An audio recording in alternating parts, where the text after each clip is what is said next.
ನಮಗ ನಮ್ಮ ಬೇಡಿಕೆ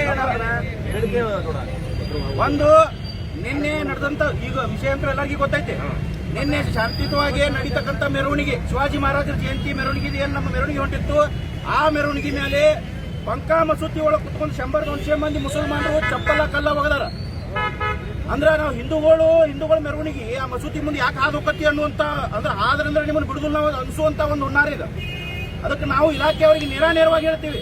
ನಿನ್ನೆ ಅಲ್ಲಿ ಯಾರು ಇರ್ಲಾರ್ದ ಈ ಘಟನೆ ನಡೆದಿಲ್ಲ. ನೇರವಾಗಿ SP ಅಲ್ಲಿದ್ರು, CPI ಅಲ್ಲಿದ್ರು, PSI ಅಲ್ಲಿದ್ರು, ಪೊಲೀಸ್ ಬಂದೋಬಸ್ತಿ ಅಲ್ಲಿ ಇತ್ತು. ಅಷ್ಟು ಜನರ ಮಧ್ಯ ಕಲ್ಲ ಚಪ್ಪಲಿ ಹೋಗಿತಾರಂದ್ರೆ ಮತ್ತೆ ಅವ್ರದ್ದು ಎಷ್ಟು ಉದ್ದಾಟತನ ಐತಿ ಅನ್ನೋದು ನಾವು ವಿಚಾರ ಮಾಡ್ಬೇಕಾಗತ್ತೆ. ಅದಕ್ಕೆ ನಾವು ಇಲ್ಲೇ ಮುಧೋಳದಿಂದ ಎಚ್ಚರಿಕೆ ಕೊಡ್ತೀವಿ. ಅದ್ರೊಳಗೆ ಅವ್ರು ಕೈ ಮಾಡ್ತಾರು, ಬರೀ ಎತ್ ಕರೀತಾರು, ಬಡಗಿ ತೋರಿಸ್ತಾರು ಮುಸಲ್ಮಾನರು. ನಾವು ಎಚ್ಚರಿಕೆ ಕೊಡ್ತೀವಿ. ಬರೀ ಬಾಗಲಕೋಟೆ ಅಲ್ಲ, ಮುಧೋಳ, ಜಮಖಂಡಿ, ಇಳಕಲ್ಲ, ಬದಾಮಿ ಎಲ್ಲಾ ಕಡೆಯಿಂದ ಹಿಂದೂಗಳು ಬರ್ತೀವಿ.